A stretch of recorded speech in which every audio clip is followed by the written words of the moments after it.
I'm Lynn Boland. I'm the director of the Gregory Allicar Museum of Art, and is very proud to be presenting the C.A.R.S online series based on our long-running Critic and Artist Residency Series.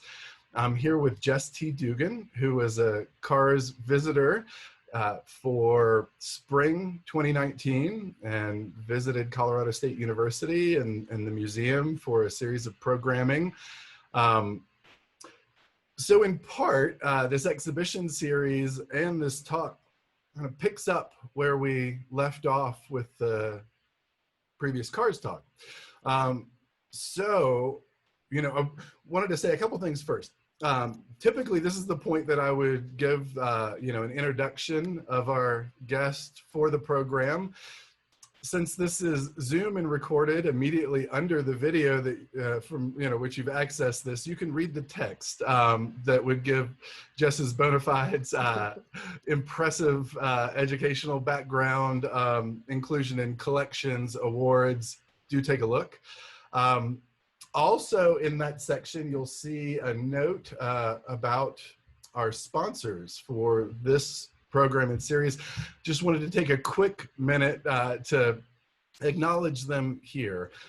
This series and this program is made possible through a grant from the Lily B. Morgan Memorial Endowment, which works to enhance the cultural development and atmosphere for the arts at Colorado State University. And this fund benefits from the generous support of all those who love the arts. Additional support is provided by the Fund Endowment at CSU and by Colorado Creative Industries. And CCI and its activities are made possible through an annual appropriation from the Colorado General Assembly and federal funds from the National Endowment for the Arts. So we're dearly grateful to these sponsors for making this possible. Now, since we're kind of picking up really just in the last year, I want to make people aware of there's a whole host of wonderful articles, resources, interviews with you, Jess, available. I'd say the best place to go for that is jessdugan.com. But just to give a couple call outs to some recent really wonderful resources that I would recommend people take a look at. There's a absolutely fantastic short documentary film that was recently produced. This was in conjunction with the International Center of Photography's 2019 Infinity Awards, and Media Storm produced a short documentary about Jess's work. I cannot recommend it enough. It is it's a short film, 10 minutes, but does just a wonderful job of covering the major themes of Jess's work, background. Absolutely fantastic film. I can't recommend it enough. You can find that at icp.org or at Jess's site. Also, just recently had an interview. Which one? The one, right, there have been quite a few, but the one I was thinking there was one with Raphael Soldi and Karen Irvine at the Museum of Contemporary Photography, part of Columbia College Chicago. Yes, yeah, we just recorded that last week, and the recording will be up on their website within the next few weeks. It's part of their Focal Point podcast. Right, so just a couple of the recent sources that I'd highly recommend, because we're gonna jump ahead here and really pick up where the February 2019 lecture left off. So let me put in a quick plug for that as well, because the recording of that lecture is available on our website, artmuseum.colorstate.edu. It's about 50 minutes long and covers some similar ground to the documentary, but with a deeper dive into both the background, the meaning, and especially focused on the project To Survive on the Shore, which your talk was held in conjunction with the exhibition of the portfolio To Survive on the Shore, photographs and interviews with transgender and gender nonconforming older adults, which we had on view at the time, and is part of our collection and used very regularly for classes too. So at that time, you were deeply immersed in the To Survive on the Shore project, especially its dissemination. Really activating that project. You were kind of insanely busy because not only did you have that going on, but you had fairly recently become a parent. Insanely busy. This is spring 2019. So for the course of that year, I think you were moving forward with all of that, simultaneously continuing some of your other projects and series. I remember in your talk you mentioned especially that you were photographing more outside at that point. So with that kind of as our background, I'd like to kind of jump back to March of this year, and you touch on this in your curatorial statement, talking about how as busy as you were, it was kind of a welcome relief at first, but then did impact your working process and your work. So, I'd love to hear kind of more about life since March and how your work has adapted. Sure. Yeah. Thanks for that introduction. And as you were talking, I had about 20 things I thought in my mind. So let me see if I can go through them. But first of all, I just wanted to say thank you for inviting me to curate this exhibition, and also for originally inviting me to show my work at the museum and come and give a talk. And as you mentioned, I was able to visit and meet with some classes, and that was really wonderful experience. And I'm just thrilled that the work is being used for classes, because that's really what I hoped for that particular project. I hope that for all of my work, but that particular portfolio was really meant for that. So that's wonderful to hear. And as you mentioned, I created To Survive on the Shore between 2013 and 2018. And when we had the show and the talk, I was really in the thick of exhibiting and promoting that work. And I was, I traveled a lot to make the work, but then I was traveling again to show the work and speak about the work. And a lot of what I did as an artist prior to the pandemic was travel to universities and give talks and work with students. That was a pretty core part of my practice and my, my income. That's what I did as a self-employed artist. And so when the pandemic hit, I obviously stopped traveling. I was at a conference. I came home from a conference on March 8th. So I traveled right before everything shut down. That was right before we had any idea what was coming. And I haven't done much traveling since then. So as you mentioned, it had been a really busy few years for me, finishing To Survive on the Shore, publishing the book, coordinating exhibitions, as you mentioned.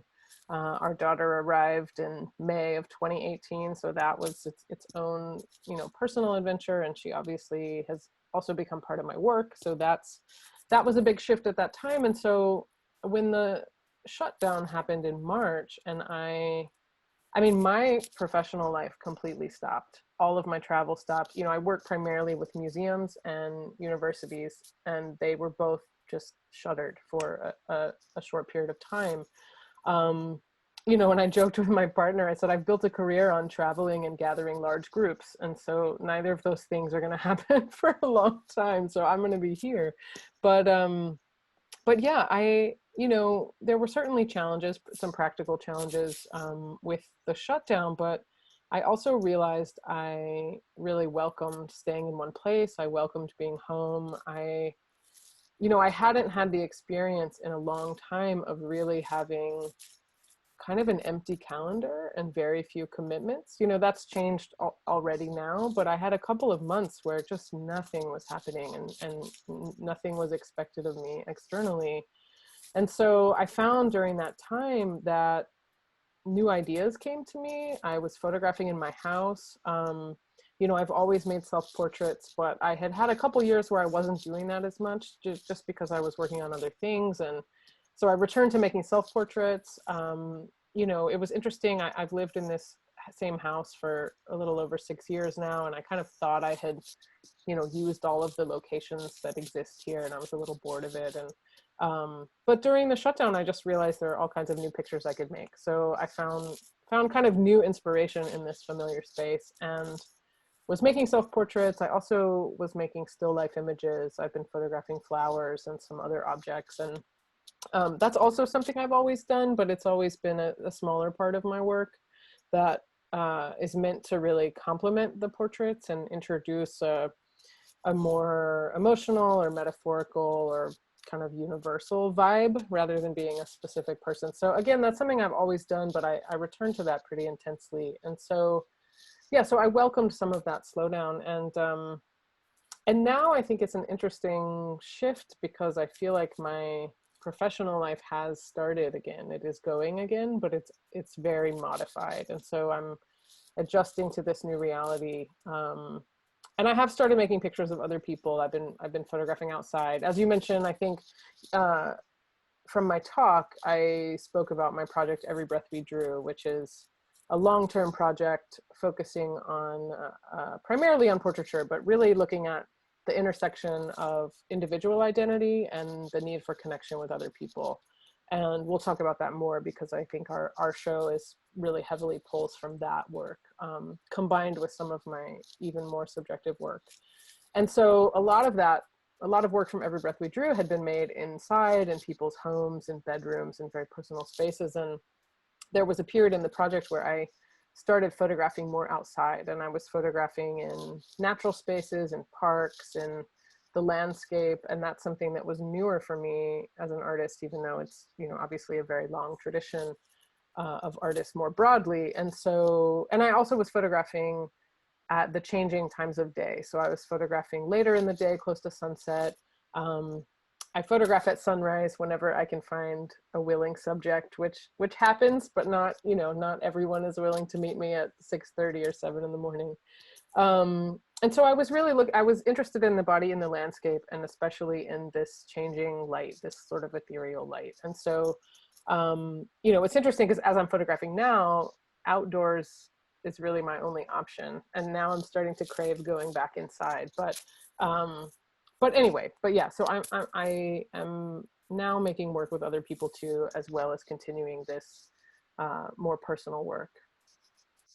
Well, I think it's so interesting because, you know, I remember one of the things that you mentioned in, you know, taking advantage of that kind of golden hour, limited amount of light is the limitation that it's set for your practice.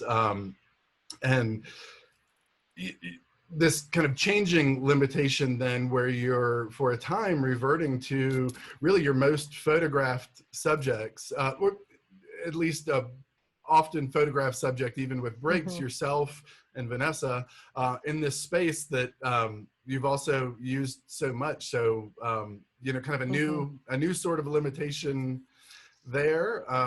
You know, I'm wondering how that's has that informed then the work now that that's less of a limitation, or you're working back outside again, or do you see it as kind of two separate you know, methods? I don't know if I'm articulating that well, but I guess how is that experience in kind of quarantine, or has it then informed the work going forward now that those limitations aren't as evident? Yeah, that's a great question. I think those limitations proved productive for me, even as they had challenges or were frustrating at times. And I think this process of turning inward was really beneficial to my work. I mean, that's always been a part of it, but this was a really intense moment where that was all I was doing. And that clearly affected the show we've put together here, and we can talk about that. But yeah, I think that the effects of the past 6 months will continue on my work. And in some ways, I think I'm not totally sure yet how that will manifest over a long period of time. But yeah, even as I'm starting to photograph other people outside again, I think this process of turning inward continues to have an effect. And I'm still interested in making portraits that capture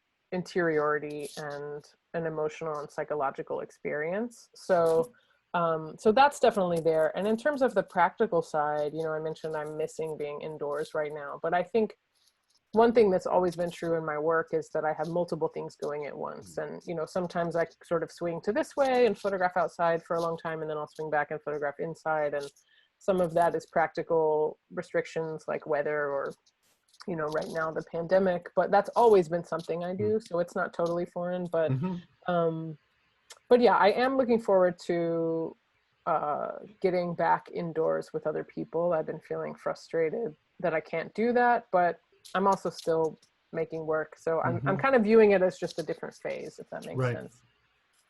Well, you know, I think one of the things that the exhibition here demonstrated to me so clearly is how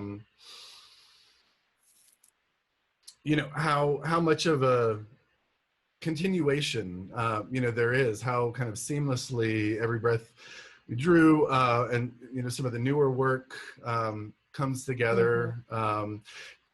And the variety, you know, I think about setting as being so important to your work, and you know, especially with your you know, your background in museum work and your, you know, broad knowledge of art history. In the past, you've definitely talked about you know, painting as a source, setting, color, the light of the space, all of these things coming together. So I'm curious how the choices are made for outdoor settings where it's kind of set in the landscape there, and how that plays in. But you know, now that I think about it, that might be a better question to pose in front of some of the work. So Sure. Yeah, we can. you know, yeah, why don't we Yeah. enter inward? And just a quick pro tip for those who haven't explored the exhibition yet, easier way to read the introductory text is to click this little eye, and more information on any of the objects in the exhibition are available. Kind of the label, as it were, is the little eye in the corner. So do take a look at that. But I thought we'd jump into the exhibition. The first work you chose, or the first work presented in the exhibition, is drawn from the collection. And, you know, probably a quick recap of, you know, how this exhibition works might be in order right now. So it's one part artist monographic exhibition, so a solo show of Jess's work, curated by Jess, but set in conversation with works from the permanent collection of the Gregory Allicar Museum of Art. So as part of that process, Jess explored the collection, the database, working with me and our collection manager, Suzanne Hale, went through, found works that address certain themes, went through a few passes there, and then just put together the exhibition, setting up, making the selections of the works and the layout, the ordering of the exhibition. So what we're looking at right now is the first of these. It's a photograph by Rena Small from a series of artist hands. This is the David Byrne 1989 for Artist Hands Grid Continuum of 1989. Just could you talk about, you know, the choices in general, but you know, also this as the kind of introductory image to the exhibition?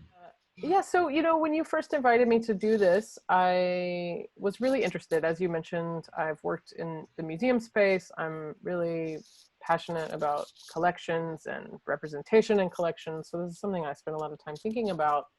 And I started with the collection images as my beginning. I mean, of course, I know my work, but my first step was to look through the collection and see what was available, see what resonated with me. And obviously, with your help and Suzanne's help, I took kind of a broad view of the collection, but then I narrowed it down, and I realized I was interested in images that had psychological or emotional resonance with kind of where I'm at right now, and also things in my work more broadly. But in a lot of ways, really, you know, the space that we've all been in over the past 6 months, or maybe I should say that I've been in, and I suspect others have been in. So that was the primary thing. You know, I went in really, I curated really subjectively and intuitively, and I almost had a little guilt about that, you know, feeling like perhaps I should have approached it from a more scholarly angle. But I was like, you know, I'm not a curator, I'm an artist, and so I'm going to pick what resonates with me. And so that's the approach that I went. And I think a couple of things emerged. You know, I was really interested in images that had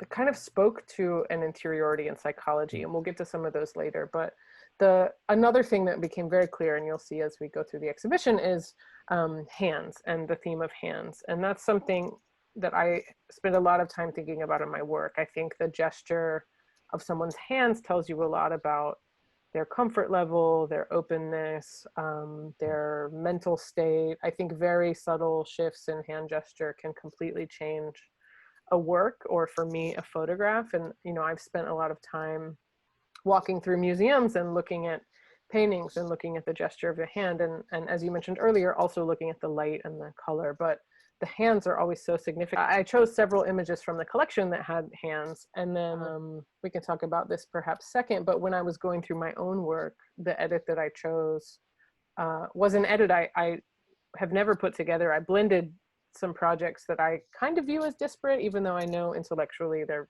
very overlapping. I think when it's your own work, you think they're more different than they really are. All of that is to say, I wanted to start with this image of the hands because I just really loved this gesture, and I felt like it referenced, you know, touch, and it's very quiet. It had a kind of intensity to it, and it also was something that I then saw in a lot of my pictures. I wanted to start with a collection image because I felt like it was important to, you know, center the collection works in this show because my work responded to those. And so yeah, I just felt like this one hit the right tone to begin with. I sequence things based on a subjective interpretation. So sometimes that was formal, sometimes that was emotional, sometimes that was color palette. But the way that I laid out the show, and then, you know, Lynn, that we finalized the show together, I felt was fairly intuitive and subjective. I tend to like things that are similar to be together, which I know some other curators don't like that necessarily. But for me, I went from this collection work to this image of me, which is called Self-Portrait Mirror.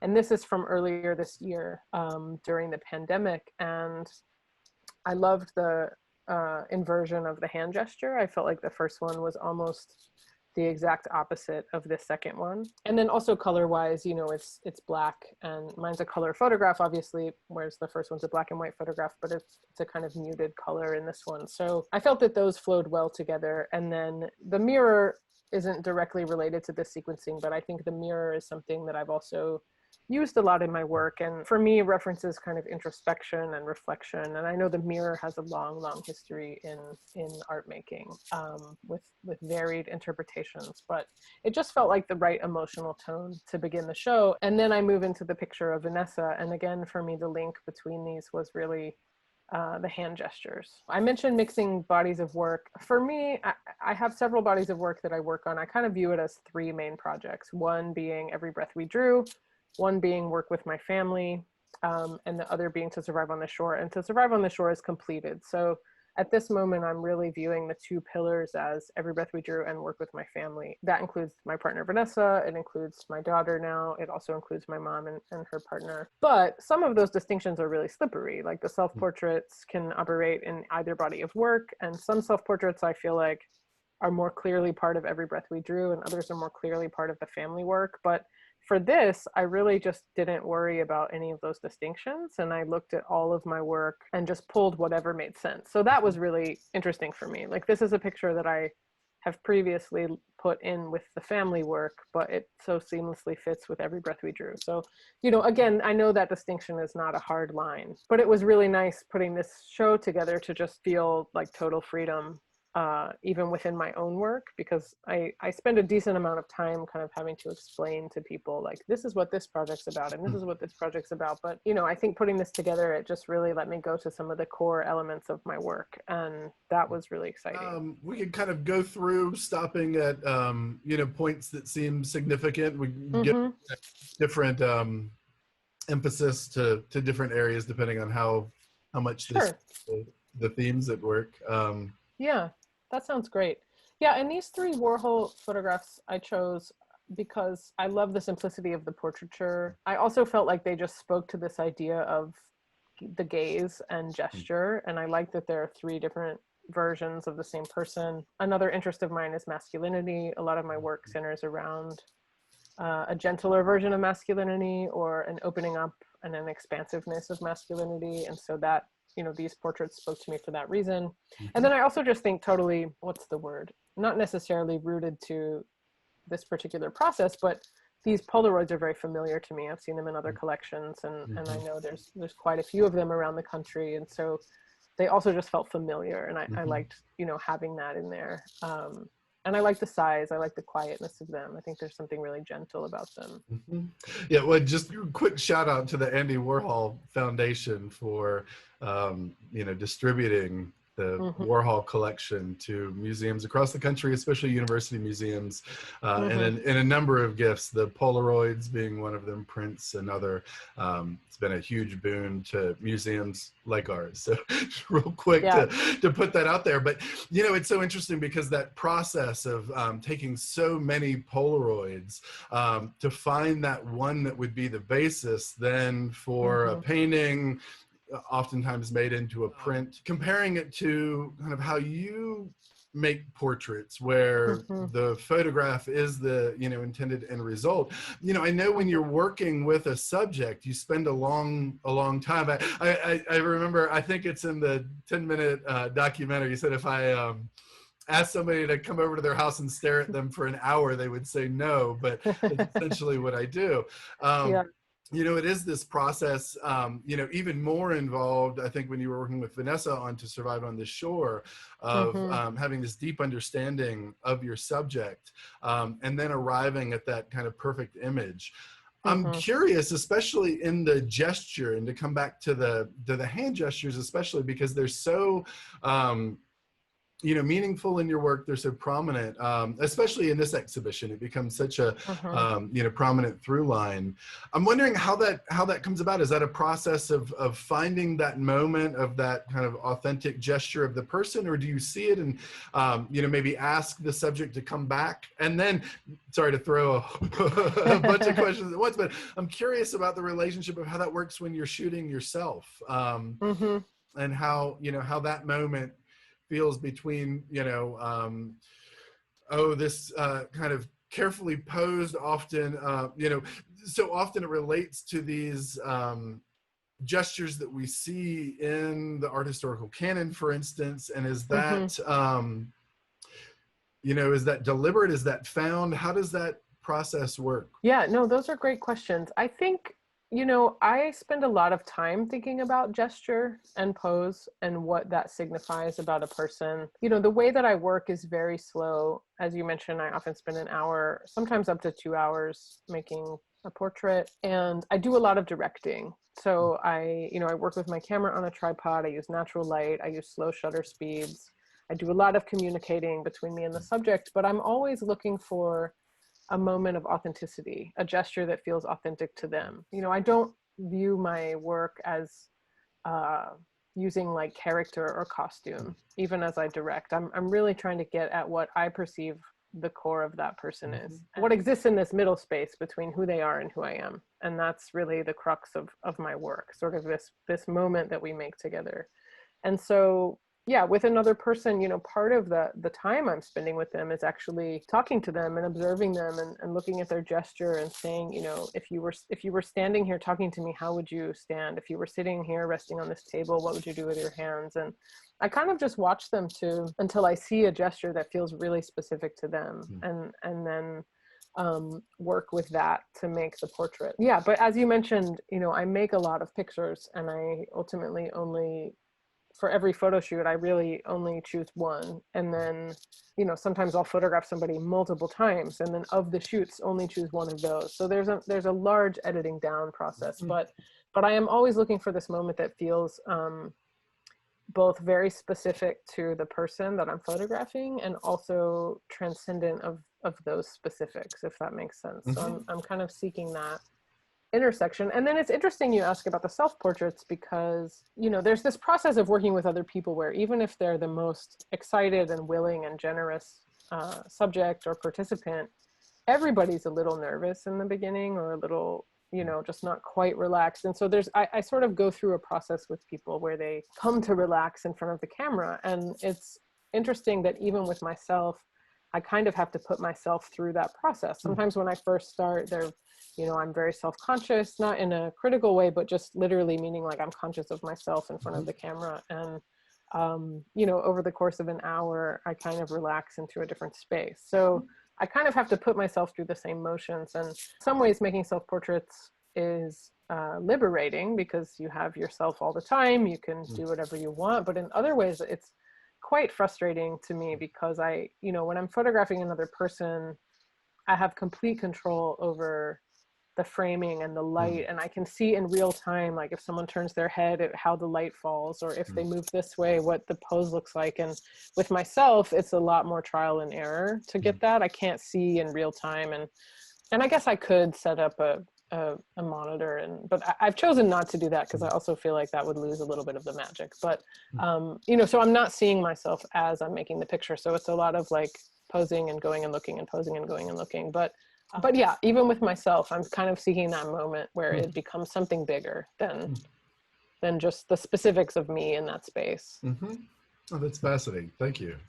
Sure. Yeah. Let's take a look at kind of this wall, because there's a bit of a change in tone, certainly. We've got a couple more collection images here. Yeah. I loved these two pieces, and it was interesting. I had a harder time sequencing them, as you know, because the colors are so intense, and the other colors throughout the exhibition I think are warm, but they lean a little bit muted. And I was trying to figure out where these fit, but in the Steen piece, I loved the psychology of that. I don't have an in-depth understanding of the artist's motivation, but to me it reads as it just references either psychological intensity, or perhaps struggle or despair, or that's sort of where my head was at looking at that. And I love the portrait of it, obviously, the directness. And then the Nagatani piece, I felt like the hands were obviously a through line, but also again the psychology of that, it just felt intense to me. So that's what drew me to those two pieces. But then fitting them in the exhibition took a little bit of finagling. And then from there we move into a wall that is primarily self-portraits. Those first two are self-portraits, and actually the red one in the bed is an older one that's from 2011. Obviously those colors are intense as well. And then the next one is from this year, that's from a couple of months ago during the pandemic, and I feel like it's much quieter. It's definitely in line with the theme of the show, like going inward. This is sort of the moment in my picture making during the pandemic when I really embraced that that's where I was in this more interior space. And then the next one is also an older one. That's Vanessa's hand. That's an earlier piece from Every Breath We Drew from 2013. But again, I liked the hand through line. And then I think the next one on this wall is of Betsy, who's someone I photographed a lot. And I was really happy to include this one. This is in Every Breath We Drew, and it's in the book, but I have another picture of Betsy that is her standing in the kitchen in a kind of blue flannel. That's the cover of the book, and that picture is the one that always gets seen. And so it was, this one's quieter. It's a different kind of intimate. It's a little bit more introspective, whereas the other one is very much projecting her identity out at the viewer. This one has a very different tone. And so I was excited to be able to include this one because I feel like the other one has gotten more kind of airtime, so to speak. But I loved the quietness of her gesture. And I think there is something really intimate about that pose and that space in that image. And obviously the color ties in with my self-portrait. And you've just made me realize that, we've got 2, 4, 6 of your images. I guess half of them featuring somebody else, and we have no eye contact, which is, is, I hesitate to say atypical because your work has such a broad range, but, I do think about this agency that you so often give to subjects. Now, again, I think it's important to make the distinction between these bodies of work. Something like To Survive on the Shore, where it's really fully about the subject, and Every Breath We Drew, where even where you're photographing someone else, there's a strong component of yourself in that work. But I don't know, just an observation that I hadn't made until just now. Now, I do think we're about to come to some images where there is that eye contact and the gaze is reciprocated. Right. It's interesting that you noticed that. I do think it's fair to say that not having eye contact is unusual or atypical for me. So many of my images really hinge upon this direct gaze from the viewer, and that's something I use very intentionally.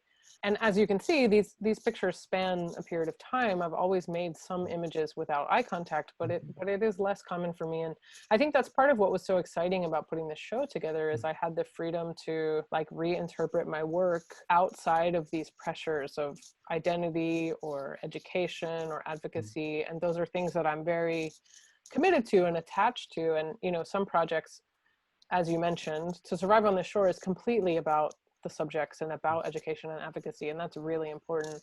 And Every Breath We Drew, of course, has some of that, but is much more subjective. It's much more about me, and even the other people that I photograph, it's about why I'm drawn to them, or why I'm attracted to them, or what kind of interaction we have together. And so, yeah, I'm very present in Every Breath We Drew in a way that I'm not in To Survive on the Shore.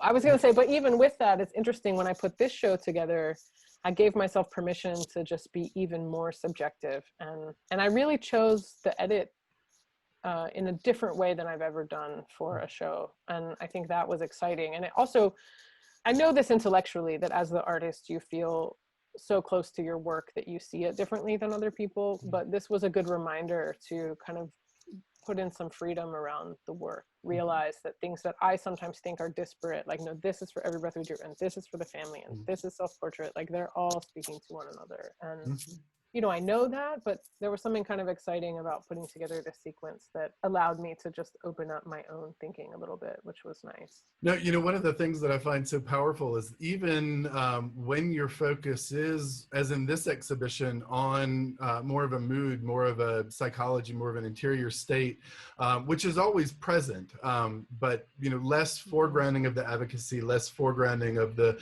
politicization, but it's still, you know, you can't escape any of that in any art. It is always there, you know, and especially here. And I think one of the things that remains so powerful about your work, certainly to me and always has, is the way you complicate.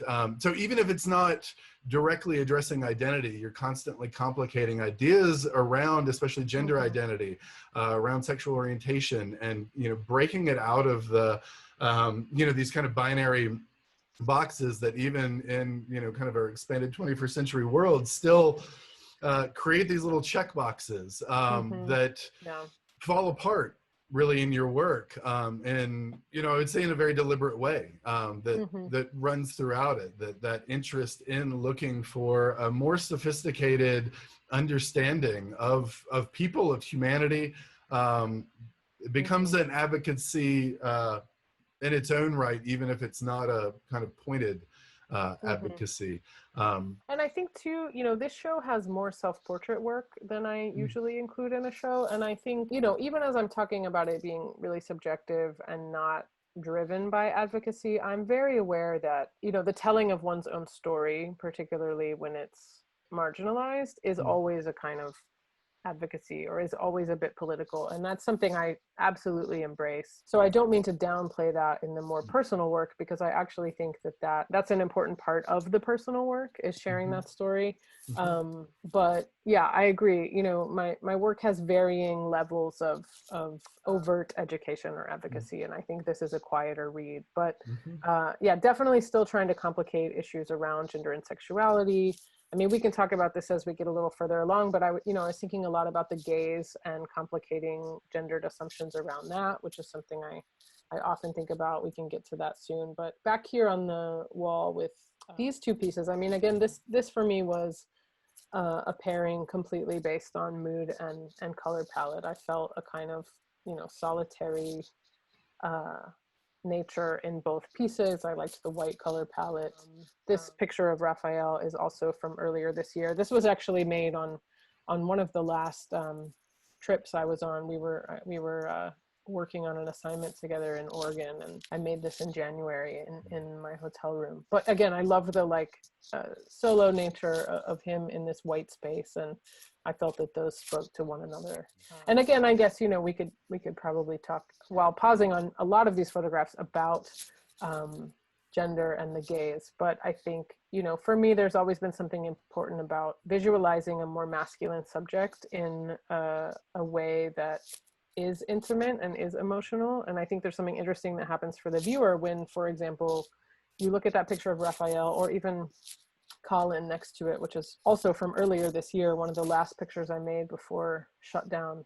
I'm interested in the viewer not only looking at this picture, but also thinking about who I am as the maker and what kind of gaze that was on both sides. Like I'm interested in them knowing that Colin's looking at me and I'm looking at him, even though he may be thinking about someone else, or he may be, you know, there's all kinds of other elements at play, but I think throwing a kind of conceptual wrench into what people assume this typical gaze is has always been really interesting to me. And I think it brings up questions about identity and gender and sexual orientation and intimacy. And so, you know, those things are always present for me, even though, you know, the identity of the subjects varies. You know, my lens and my queerness is always present, you know, regardless of the subject, I guess. Well, speaking of gays, I mean, I think that's a great transition to this section especially. And, you know, so many of the collection works that you chose are kind of in harmony, I feel like, with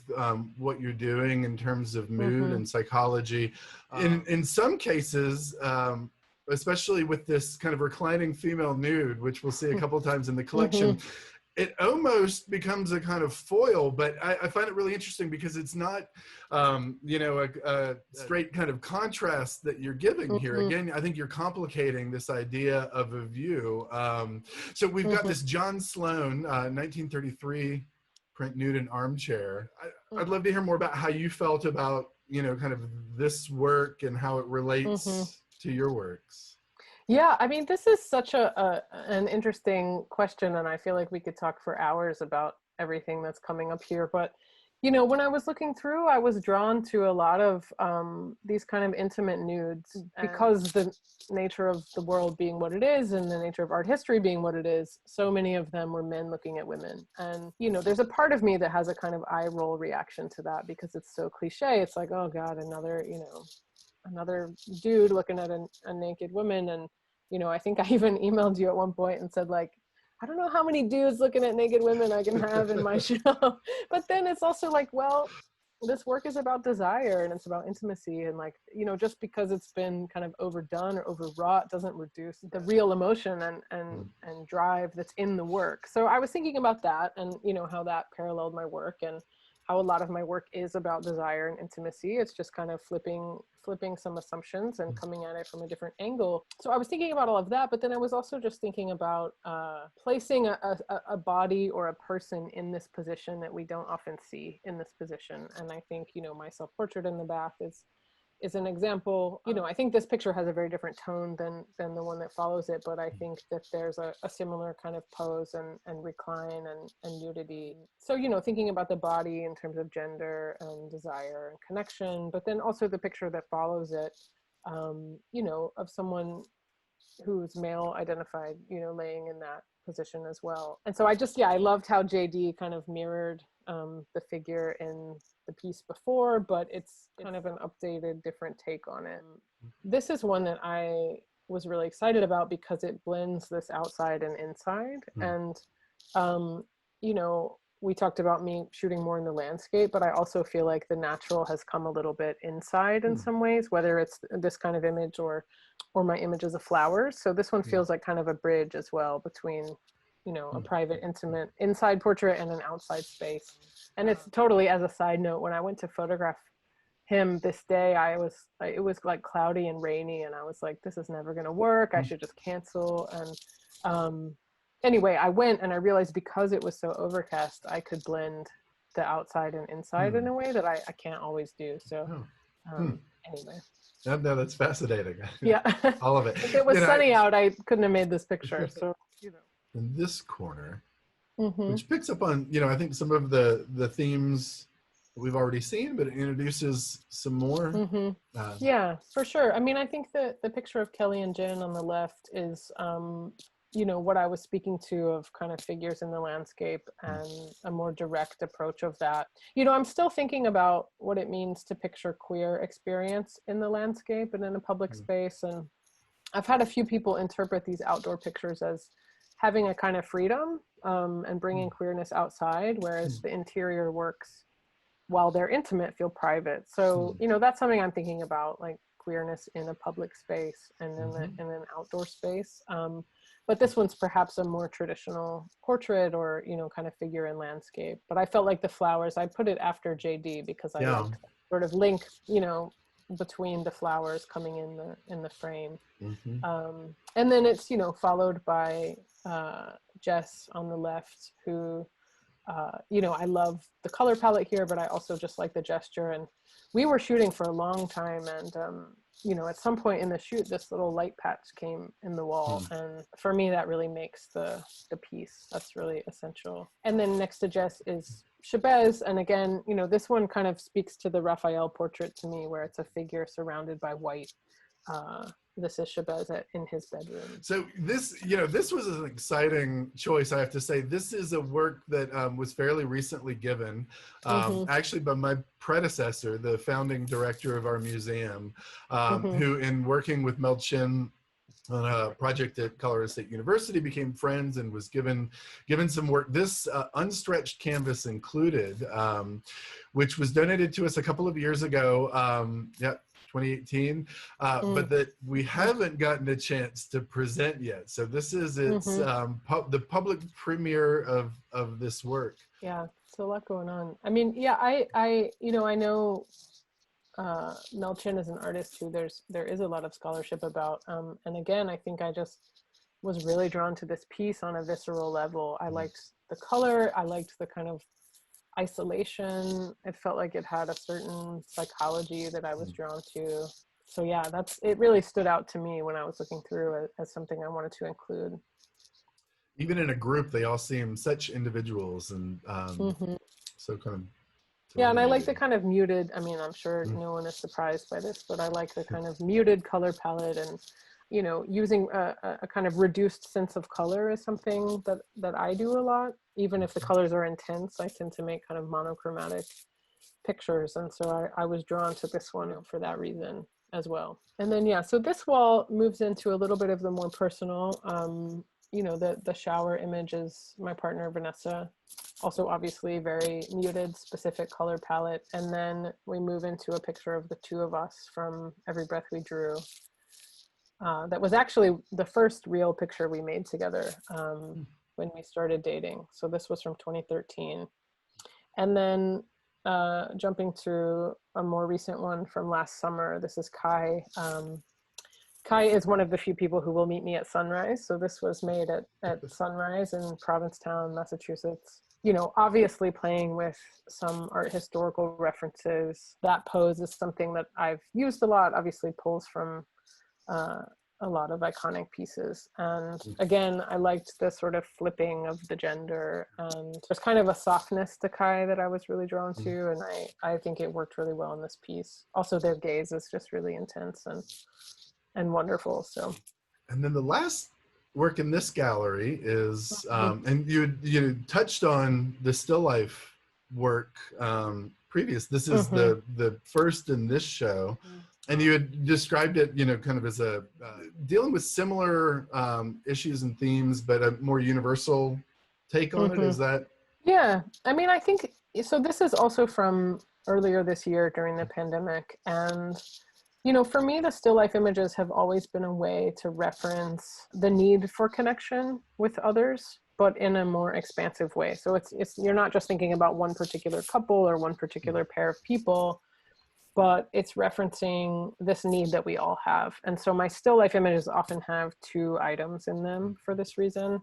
So again, this is one I made in my home earlier this year, and I wasn't thinking about Richter when I made it, but I, you know, can't help but see that must have been very nearby in my subconscious, because it certainly references some of his work and you know, his candle series. And anyway, so now that's something that's in my brain, but again, I think these kind of things in combination with the portraits get at this psychology that I'm that I'm looking for. And this was the kind of thing that really emerged or re-emerged, or there was space for it sort of during the slowdown. Let me ask, because I've noticed in looking at some of your previous still life, they had that similar quality of pairs of things, of things that are suggesting the kind of psychology of the person to whom they relate. They always struck me as a bit more found, and this seems a bit kind of more set. I would say, is there anything to that, or was it just a scene that caught your eye and spoke to that moment, or was it kind of a something that you set up to present that kind of mood and moment? That's a good question. I do think a lot of the earlier stills were more found. I have not always been great about setting things up. I feel like they often feel heavy-handed. So a lot of the still lifes in the earlier part of Every Breath We Drew were things that I would see, while I was photographing someone or while I was looking at a space, and they would kind of present themselves to me. And it is interesting. This one was more set up. This is a spot in my house where this really beautiful triangle of light comes, and it's actually quite different every day. So I've made a lot of different pictures in this spot, and they, even though it's the same spot, like the quality of light makes the color of the wall read differently, and the length of the exposure changes how it looks. So that's interesting to me, to also just kind of see how different the same space can look. But yeah, so this was something I definitely did set up intentionally, but also kind of reacting to the light in that particular moment at that particular time. So let's step into the next gallery, which starts with a work by Pierre Daura. Was a Catalan artist, active in France, immigrated to the United States just before World War II, and then taught art school in Virginia for many years. This is a fairly late work, Dark Vision. Took in 1955. Clearly, again, addressing this psychology, this psychological moment and mood, this interiority. I mean, it almost becomes existential to me at this point. There's something about this work that, and maybe it's my knowledge of the artist and where he was, his life at that point. But I'm curious how you saw it relating to kind of the other works that follow then. Yeah, for sure. I mean, I think everything you said is what I was thinking about. I was thinking about the psychology in that piece. I was thinking about this existential experience that I think many of us are having right now. I mean, this is more about the pandemic perhaps, but I feel like myself and a lot of other people I know are asking these questions about what is important, and the ways in which we're living right now, and climate change. And I just feel like we're all in this kind of existential moment, and thinking about what it means to be human, what it means to live on this planet, what it means to relate to other people. Like, everyone's keenly aware of how much we've lost by not being in physical space with others. I feel like we're all in this kind of existential moment. And so for me, this piece definitely did reference that. And I think also had a kind of darkness that some of the other pieces I've chosen maybe didn't have, but I felt like that was important. And again, I liked the sort of reduced color palette and the psychology that presented. I think from that piece, we again move into, these first two are newer for me. This self-portrait is also from the past few months. And it's interesting, I've made quite a few pictures. This is my bed in our bedroom, and I've made quite a few pictures in this same spot. And I often think that once I've used a location for a portrait, I don't reuse it. But something happened during the pandemic where I kept I have, 3 or 4 pictures of me in the same spot, and sometimes with a different blanket or a different sheet, so they look different. But this was the most recent. I really like the darkness of it, the blanket, and also my shirt, and then how I kind of emerged from that space. And I felt like it resonated with the Daura piece that came before it. And then the next piece is another still. This is actually one of the first flower pictures I made during the pandemic. And obviously the roses have kind of died, and a petal has fallen. And so, as is everyone who's photographed flowers, I mean, I'm interested in its reference to life and sort of the inevitable decline, so to speak. And so that's where my brain was at with this one. Well, it's interested me so much because what would normally be a, I would think a very traditional image, becomes something different. I mean, it still serves that role, and it still, is in a long history of similar images, but within the context of your show, it takes on a kind of different resonance within the body of your work as well. For me, things like this and the candle especially, are kind of perfect object lessons in how important context can be for an image. Thanks. Yeah. And that's nice to hear because, it's funny. I don't even think I fully understood how cliche flowers are. And then, when I started photographing them, I just became aware that it's just such a thing, especially for photographers. But I think, for me, the ones that I'm drawn to, the pictures that work, I think they reference a kind of need or psychological intensity. There's another picture I made of tulips that I feel like references desire. So for me, the pictures of flowers have to speak to another experience of being human. And I think putting them in the sequence in this way made those connections more apparent or easier to draw. But yeah, the flower pictures and the still lifes like the candle just allow me to hit these emotional notes that are less specific to one person. They're just a bit more universal. And then the next picture is of Vanessa. That's also a slightly older one, but again, with the mirror, that's something that appears a lot for me in my work. And then again, an earlier still of the two pillows together. This is from Every Breath We Drew, the book, and is a very concrete example of me thinking about the need we have for relationship. That's where my head was at making this. Obviously, it's also an intimate space. It's the pillows are objects that come into contact with the body, so it's referencing the person and the physical, but the fact that there are two, to me, references this need for connection.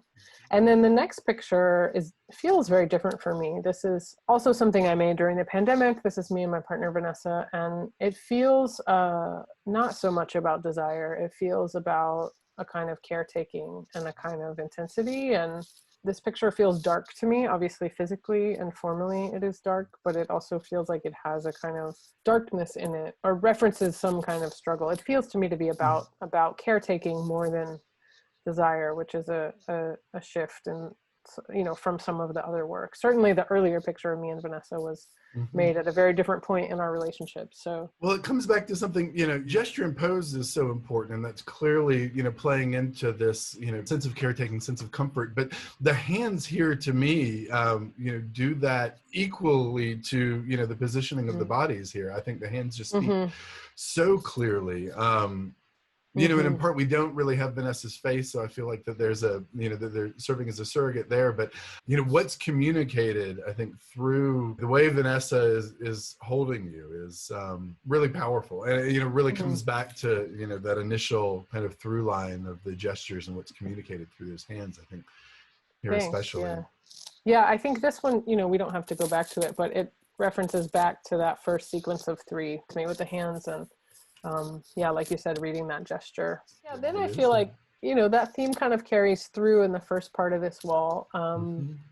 That's a self-portrait of me in the mirror. Again, another reflection with some objects in the foreground. And then the piece next to it from the collection, I really loved the quietness of this. I just felt like it referenced also that interiority and that quiet space. And I think it ties into some of my interior work, but then the color palette, as we'll see down this wall, ties into some of the like late sunset work. So I liked it for both of those reasons. And then of course the gesture of the hands above the head that's present in my self-portrait, and then in Jamie here. Jamie's someone I photographed a lot. This is one of the first pictures we made together, but I love the gesture of her hands above her head, and again, looking at her fingers. I think the way her hands fall is really important in this image. And then of course there are layers of gender and of her body that you kind of come to second, but I like the gesture and the color palette a lot, and I felt like it kind of tied in with those pieces that came before it. And then we move into Alex, and so this again shares that hand not hand gesture, shares the pose of the hands above the head, but I feel like that color, this was made at the very end of daylight, and that color references back to that interior lamp print to me, that kind of intense orange. One thing I was curious about, some of your work de-emphasizes the kind of physical aspect, and others really kind of foregrounds the kind of physical experience that people are having, whether that's within the context of, a queer identity or not. I'm kind of interested in that dynamic, with gesture and pose being so important. Are there moments where those are focused more on communicating a inward experience, or where does obviously our physical experience in the world affects our inward experience as well, but I'm just interested in this this dynamic between some work that does seem to kind of foreground a physical experience, and others that doesn't. And I think especially about Jamie in this series. Yeah, I mean, that's definitely something I think about. I'm trying to think about the most kind of poignant answer, but I do think a lot about how our bodies or our physicality reference identity, or how we read identity through physical experience. And so that's something that's always been present in my work. I think in some pictures there are signifiers, like the picture of Kai at sunrise. It's hard to see in the reproduction, and even it's very subtle even in the actual piece, but you can see their chest surgery scars, and I think that becomes a signifier of a kind of experience. And I think going back to the Jamie piece, the same is true with her. She had breast cancer and had one of her breasts removed and had intended to stay that way, but ultimately found it physically uncomfortable, and so she knew she was going to go back and have a second surgery, and that's part of why she asked me to make pictures with her. And so this picture was made in between those two surgeries, but she knew that the second one was coming. And so the motivation for us making this picture was in a lot of ways to kind of capture her body in that moment and that experience. And yet I wanted to do it in a way that the physicality, particularly of her chest, wasn't the first thing you see, that you kind of engage with this moment and with this person, and then you see this additional information, if that makes sense. And it's interesting too, because I'm aware that as I'm sitting here speaking, I can explain the difference between why Jamie had surgery and why Kai had surgery, but some of that gets lost in just viewing the work, and that's fine, and I think that's interesting. But people come to the work with different assumptions, and the way in which gender and sexuality and physicality all overlap, I think is interesting and complicated, and it's different for each person. But yes, I'm always thinking about that. And then I think, there's just the other practical element of respecting each person's comfort. Some people are more comfortable being, nude or partially nude. Some people are less interested in that. I think for a lot of people, it can actually be really validating or healing to be seen this way. And then Jamie shared with me it was meaningful to her to have the experience of having the photograph be seen and appreciated. There was a different picture of her that I made that I believe we're going to come to, that was in a show at the National Portrait Gallery, and so it got a lot of visibility. And she shared with me that was meaningful to have that experience. So there's something that happens where when we're making the picture, it's obviously just the two of us, or the three of us if it's a couple, but then it takes on a different life and becomes more public. And so I think sometimes there's something interesting that happens between taking that intimacy and then sharing it. I feel like now I'm answering a different question that you didn't ask, but I don't know. It might be a better picture. question. It's a question maybe I should have asked. The Jamie picture makes me think of that for sure. And Alex, actually, the picture next to it is someone I was photographing over a period of time as they were taking testosterone. Unfortunately, Alex actually passed away, so we're not making that work anymore. But this was an earlier piece before they had chest surgery, and I continued to photograph them after. So there is something about kind of photographing people's bodies over time. And with both of these people, actually, they were friends of mine, but they both asked me if I would make pictures with them to kind of mark these physical experiences. So I guess that is finally getting back to your question. But using photography as a way to mark time, but also the change in your body, and then of course what those changes say about an identity. is interesting to me. Mm-hmm. And also I think comes up in my self-portrait work. Yeah, I was just thinking, I mean, and it's the sort of thing where in some cases you have an idea of where that's going and in others you don't. I mean, I think about the series that you've been doing with your mother, or, photographs of Eleanor, your daughter, where you can't possibly have any idea where that will go, Right. So, yeah, I think the passage of time has become a really integral part of some of my work. And as you mentioned, the family work, the passage of time is not just present, it's actually really essential. And I think that comes into Every Breath We Drew too. There are certain people I've photographed repeatedly over a long period of time, and I think that's it both leads to a deeper intimacy with a single photograph, but then it also just references change and growth. I feel like, yeah, actually there are a number of your subjects whom I feel like I know, whom I've never met or talked to, and feel like I've seen into their soul on a number of occasions. And I look forward to meeting some of these folks one day. So then I think, moving into these landscape pieces, I think this was a little bit different for me. I'm still thinking about kind of how to incorporate the landscape. This piece I thought was important. I mean, I liked it as it is, but I also just liked the color palette and the kind of solitude. I felt like I was pulling some landscapes from the collection into the show in the same way that my stills kind of function with my portraits. And I've tried to make some straight landscape shots, and I'm not sure it's my thing.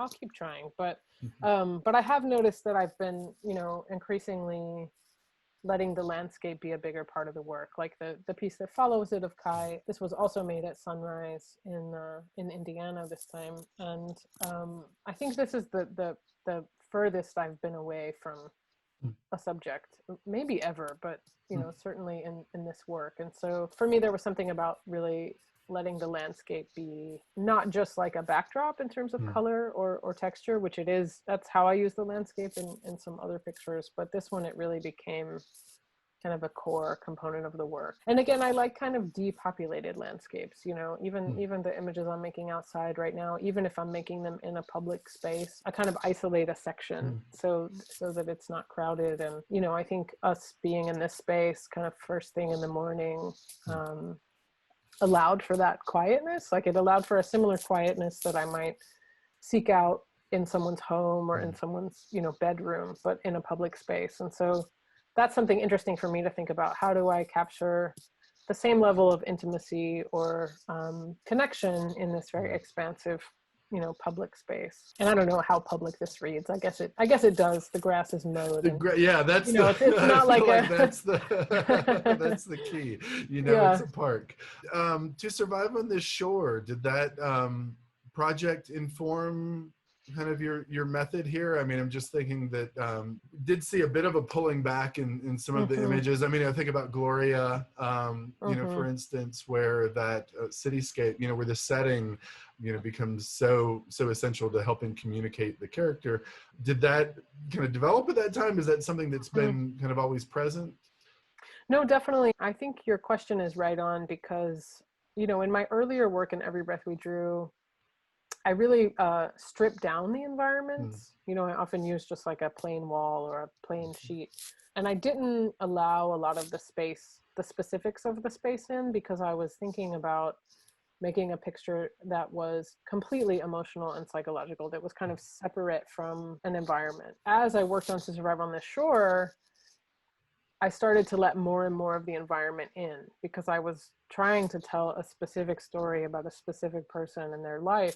And I definitely saw that feedback into Every Breath We Drew. I was making Every Breath We Drew. I was making work for Every Breath We Drew while I was working on To Survive on This Shore, but, a little bit less intensely, just because a lot of my time was on To Survive on the Shore. But I've been working on both projects the whole time. And so I definitely noticed that I started allowing more of the environment in Every Breath We Drew, and my other portrait work, because of To Survive on the Shore. So I think that's definitely true. And I think there's still a different goal, like provide this space. Whereas like in this, for example, I'm not so interested in describing to you that this was made in Indiana. Like that part doesn't matter. And I think in To Survive on the Shore, that was very specific. I made some pictures that looked like Chicago, looked like Santa Fe, looked like, a certain place. And so my goal in this is still different, but but yeah, absolutely. I think the letting in of the environment was a direct response to Survive on the Shore. And again, I think this one is it's from last year, but it still feels quite new in terms of, you know, pointing me in a direction I might go and thinking about the space as playing an even more active role. This wall was fun to put together. You know, the jeans picture is an earlier still. That's from 2014. And I think obviously references to people and references a kind of sexuality. And then I think we move into this image, Devotion. This is I think one of my stronger images and one of my favorite images from the earlier work in Every Breath We Drew. And, you know, I was thinking a lot about gesture and what kind of gesture implies intimacy. Obviously, there's a strong painting and religious painting influence. I was thinking about the color and the light.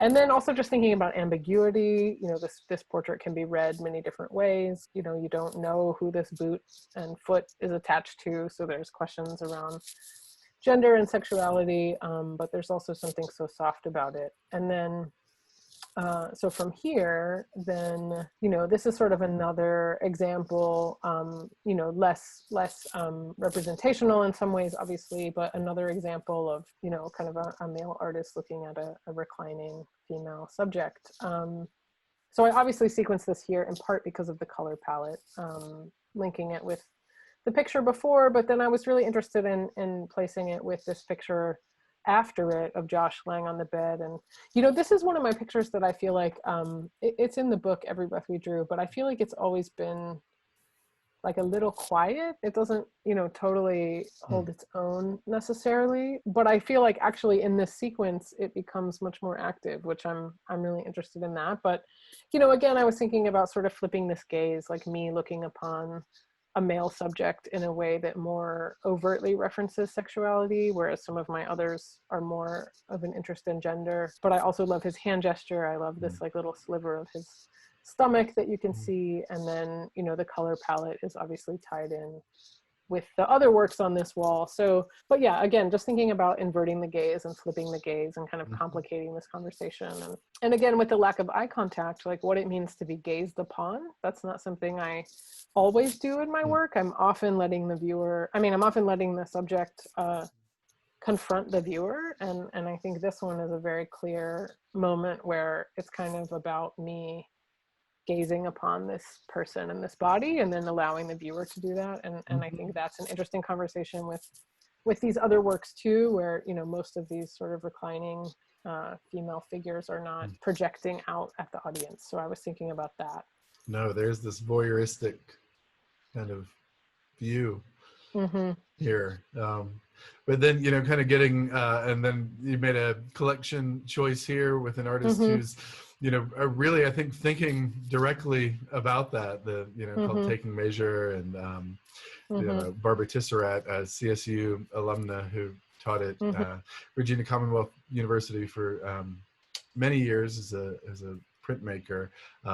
Highly ambiguous imagery oftentimes seems to me like a puzzle that will endlessly fascinate while trying to solve, but has no single answer. You know, some of the best kind of art. Yeah, and I think, you know, this piece was harder for me to place in the sequence too. I think for that reason, there was a kind of ambiguity to it, but I liked it on this wall and in conversation with these other works about, you know, I like the color palette obviously, but also what you're saying about this voyeuristic gaze, I think is played up for me on this wall. And this piece references that. And then, you know, the piece following it is really what I was thinking of pairing it with, this picture of Vanessa with her eyes closed, where it's very clear that I'm gazing upon her. She's not, you know, looking back at me and at the viewer. So those two felt in conversation to me.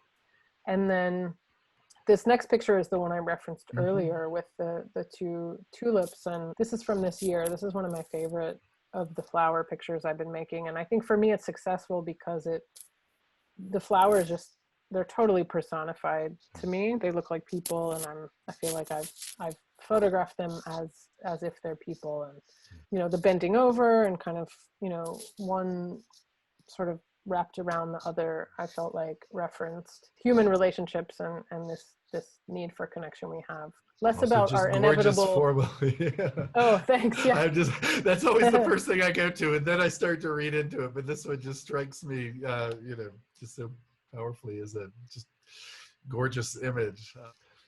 So we've got this corner section here with two of your photographs and a collection image set in between them. Yeah, I think, just formally this wall, I sequenced, I feel like the poses in Zach and Oscar and Jamie and Anne on the right kind of mirror one another, which I'm interested in. And then the collection work in the middle shares a color palette and a certain tone. I think this is one of the more abstract images I've chosen in the show, but yeah, I was just really drawn to its psychology and intensity. And I think the title connected it to a human experience for me, and I was interested in that before Memory of Jessica. I interpreted it as being about some of the things that I'm thinking about. I obviously don't know what the exact story was, but I felt like it went with these pictures on either side. The one of Zach and Oscar is from last year, so that's a newer one, and Oscar and on the top in this picture is someone I've photographed quite a bit, and sometimes alone and sometimes with Zach. And so, this picture was made, I don't know, maybe it was like our 7th or 8th shoot. We've worked together quite a bit. And then the picture of Jamie and Anne is the one I mentioned that was in the Portrait Gallery show and has gotten a lot of visibility that Jamie found meaningful. And this one was made actually in a private outdoor space. This was Anne's parents' house. And so it was a different vibe than a public park, which I'm sure is obvious by their partial nudity. But, again, we were making this at the very last light. I have to work quickly when the sun is shifting like this. So it's this photo I was really excited about because it was just a moment where everything came together perfectly. And I'm sure this light lasted like 30 seconds, But I love the shadows on Jamie's body. I love their hand gestures, this kind of holding on to each other. And then, of course, I was thinking about this story of Jamie having cancer and Anne supporting her. And I don't think that reads necessarily in the image. I don't think you really even need to know that. But for me as the maker, I was thinking about how Anne was this, solid, stable figure in the background, kind of supporting her through this. And here her face kind of falls into shadow, and I felt like that referenced the story that I knew to be true, but I also just really love this image. Formally, I love the colors and the gesture, and the outdoor space. And then we come to the last section of the exhibition, which starts with a collection image, landscape photograph. Yeah, this is the only landscape photograph I pulled in, but this one and the other piece that we looked at on the opposite wall, to me, the landscapes provide a kind of psychological space, an opening up of space, a kind of quietness, a moment to contemplate these other experiences. And I felt like this one alluded to those things. It also feels like a quiet picture. So I was interested in bringing that in.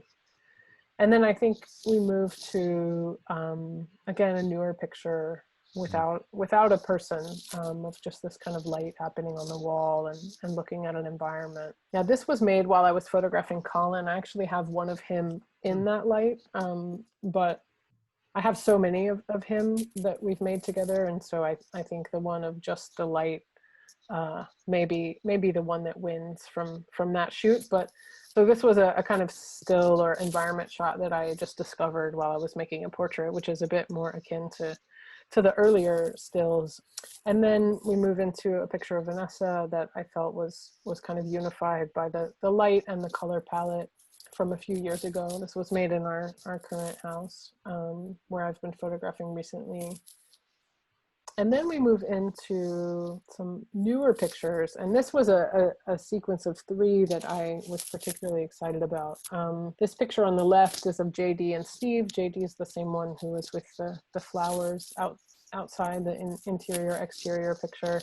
But this was made actually just maybe a month ago now, but, you know, a couple weeks before I put together the edit, and, you know, also made at the very last bit of light in the day.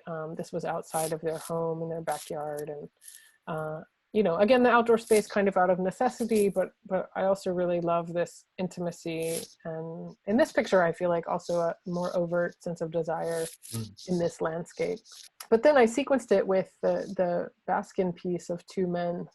And this may be kind of a literal, you know, a literal reinterpreting of a topic, but I was thinking about this idea of two men together, and again, trying to complicate assumptions around identity, and thinking that that would be an interesting sequence. And then it's followed by an image of Zach and Oscar. This is a newer one, also made during the pandemic. This is a park near my house where I photographed quite a bit, and it's interesting because the landscape changes so significantly throughout the year, and we caught this at just the right spot in the spring, where all these little, I don't even know the name. Clover.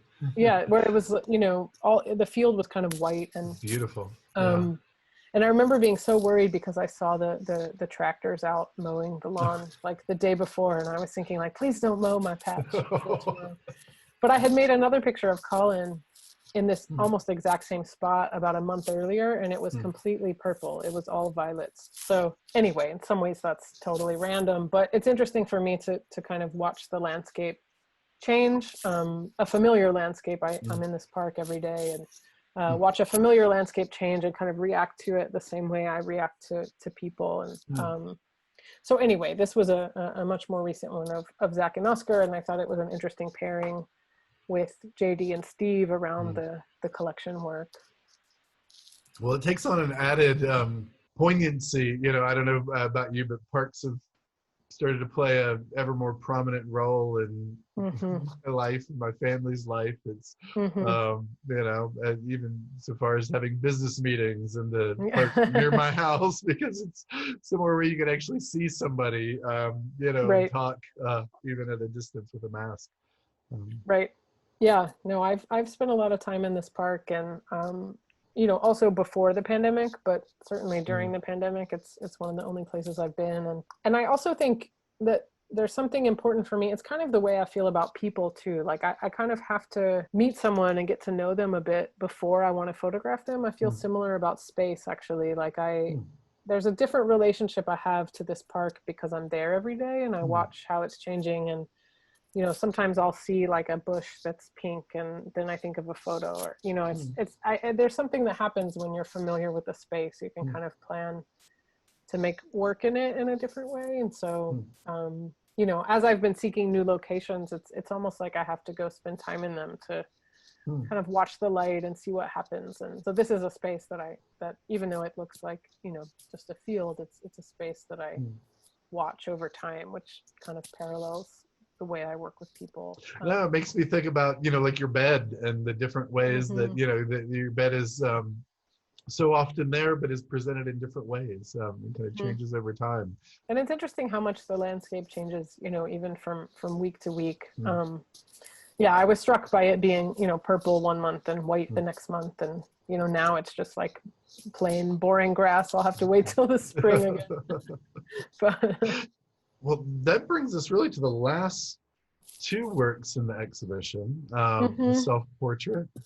This is a slightly earlier one. This is from 2014, but I often end things with this picture. I ended my book with this picture. I don't even know how to articulate why, but I think there's something kind of like freeing in the gesture. Some of the other pictures feel more static, and this one always feels like it's kind of like an uptick to go out on. And I also just like the gesture. I like the light and the color palette. But I think because I'm sort of looking up and out, it feels like an open-ended way to end a sequence rather than kind of... No, it's always felt both contemplative but optimistic to me, which especially for an exhibition that is in so many ways responding to the feelings that have accompanied, you know, the radical change in our way of life, that for this to be the last of your images in the show, I don't know, felt very uplifting to me. I don't, you know, I'm not even sure if that's the intent, but yeah, no, I think that makes sense. And, you know, I think for me, it carries through this through line of self-portraiture but also the hands. But yeah, the tone of this feels very different to me than, say, like the one of me in the bathtub we looked at. This one does feel more optimistic, and yeah, I don't know if you can find it. Yeah, I don't know. Okay.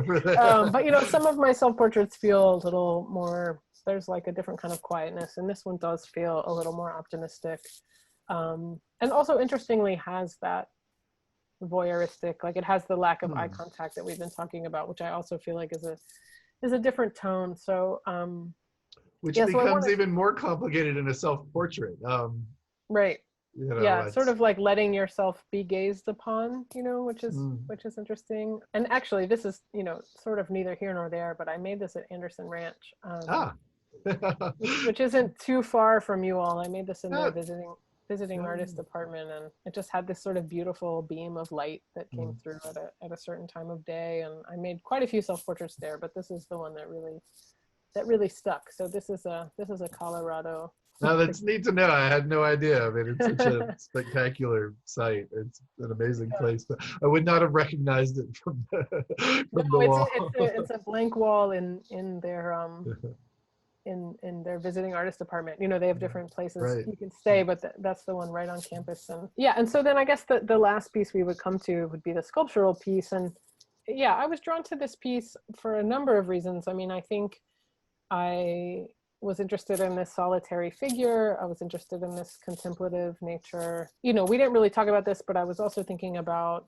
diversity of the artists that I included, and trying to have some artists of color and some female artists, not you know, exclusively male artists, even though I think my selection skews a little bit more in that direction, probably just because of the collection and historical canon tends and to art skew history, in this, you know, and collections that come to us, but yeah, but I was mindful of that, and so, you know, I was drawn to this piece on its own, but then I also felt like it was really important to include Rose Simpson in the show, and so we placed it here at the end. And I think, you know, Lynn, you know that we had a hard time placing it because it's the only three-dimensional object in the show, but I felt like it was important, and I wanted it to be almost kind of in the sequence of the wall rather than like this one thing in the center of the room. So, and I think placing it kind of at the end of the formal two-dimensional sequence, but also kind of in this break in the wall made a lot of sense. And it's also a nice piece, I think, to end on if you do come to that as the end. So yeah, and it was interesting. I guess that just made me think globally about putting this together.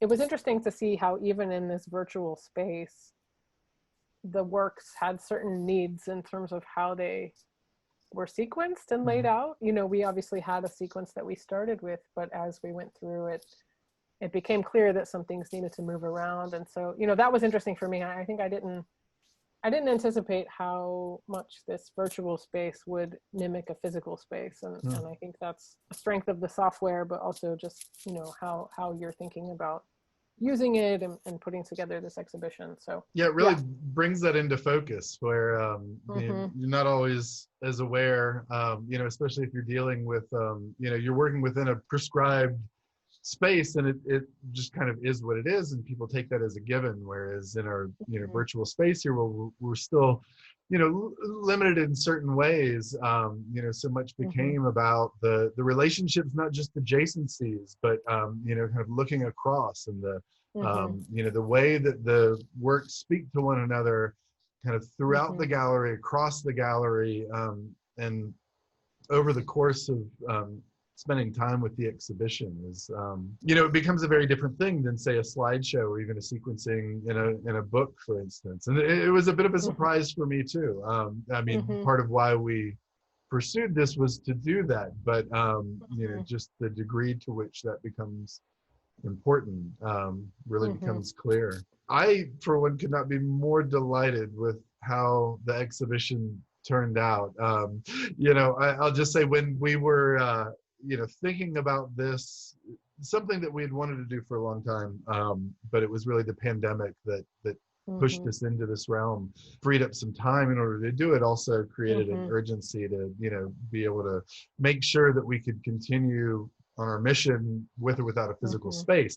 Now, we are reopened, but in a somewhat limited manner. And Mm-hmm. so, when we're thinking about this, I will say that you were the very first person that we thought of. You're the second artist we're presenting because of schedule, but as you know, I reached out to you to help kind of wrap my head around what this would be and how it would work, Mm-hmm. given your background, especially in museum studies as well as photography. Played out every bit as wonderfully, if not more so, than I could have hoped. You breathe new life into collection objects that we've known well and others that we haven't had a chance to present. Mm. It's been an exciting experience for us.